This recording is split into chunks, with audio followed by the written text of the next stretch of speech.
உலகத்தமிழ் உறவுகள் அனைவருக்கும் அன்பான வணக்கம். மீண்டும் மற்றும் ஒரு பதிவினூடாக உங்கள் அனைவரையும் சந்திப்பதில் மிக்க மகிழ்ச்சி. இலங்கையை பூர்வீகமாக கொண்டவரும் இந்தியாவில் வசித்து வந்தவருமான நடிகை சுஹாசினி இன்று தற்கொலை செய்து கொண்ட சம்பவம் திரையுலகை அதிர்ச்சியில் ஆழ்த்தியிருக்கிறது.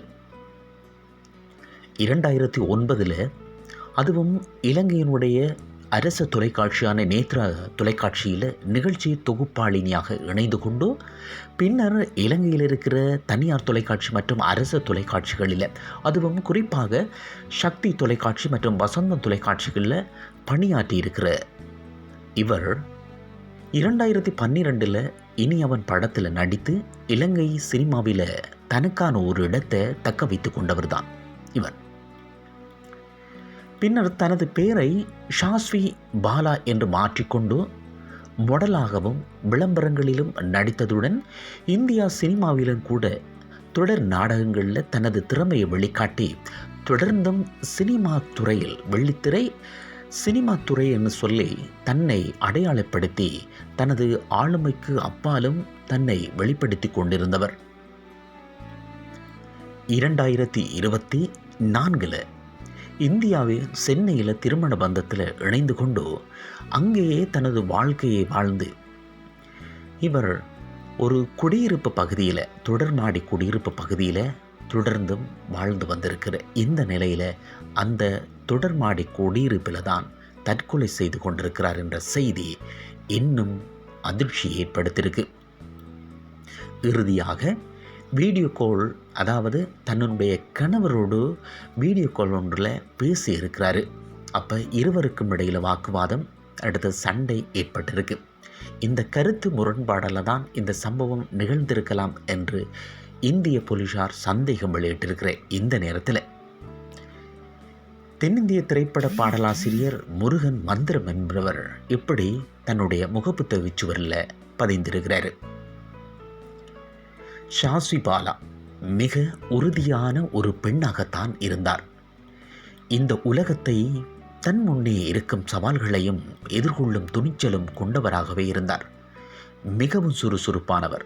திவ்யானம் தமிழ் திரைப்படத்தில் ஷாஸ்வியுடன் பணியாற்றும் போது உணர்ந்தவை இவை. ஆனால் இப்போது இல்லை என்று செய்திகள் சொல்கிறது.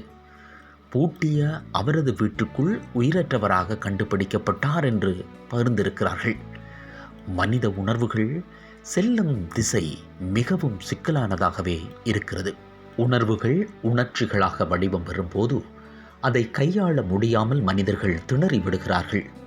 அதிலும் அன்பின் பெயராலும் அன்பின் மிகுதியாலும் நிகழும் ஏமாற்றங்கள், இழப்புக்கள், துரோகங்கள், தோல்விகளை கையாள திராணி இன்றி போகும்போது வாழ்வின் மீதான நம்பிக்கை செத்து போகிறது.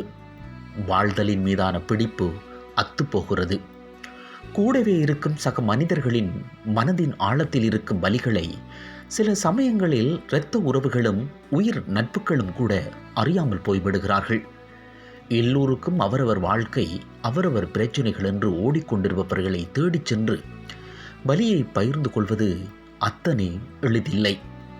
ஆனாலும் யாருடைய வலியையும் எந்த இடையிடும் இல்லாமல் காது கொடுத்து கேட்கும் மனம் கொண்டவர்களால் தான் இன்னும் பிழைத்து கிடக்கிறது இந்த உலகம்.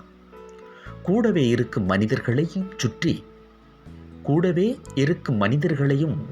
சுற்றி இருக்கும் மனிதர்களையும் சற்று கூடுதலாக கவனிக்க முயற்சி செய்வோம்.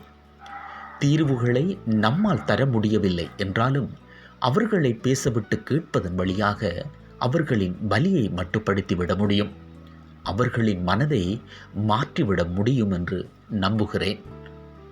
ஆழ்ந்த இரங்கல் ஷாஸ்வி பாலா என்று அவர் அந்த இரங்கல் செய்தியை தன்னுடைய முகப்புத்தக சுவரில் பதிந்திருக்கிறாரு. நிறைய விஷயங்களை இதனூடாக பேசியிருக்கிறாரு. எப்படித்தான் சொந்தங்கள் இருந்தாலும் மனம் விட்டு பேசாட்டியும் எங்களுக்கு பக்கத்தில் இருக்கிறவர்கள் யாராக இருந்தாலும் ஒருவர் மனம் விட்டு பேசுகிற போது அவருடைய வலிகளை நாங்கள் உணரக்கூடியவர்களாக அல்லது காது கொடுத்து கேட்கக்கூடியவர்களாக இருந்தால் நிச்சயமாக அவர்களுடைய மனதினுடைய பாரங்கள் குறையக்கூடிய வாய்ப்பும் அவர்கள் வாழ்வதற்கான ஒரு வழியும் பிறக்கும் என்ற நம்பிக்கையை தன்னுடைய எழுத்தினூடாக தந்திருக்கிறார்.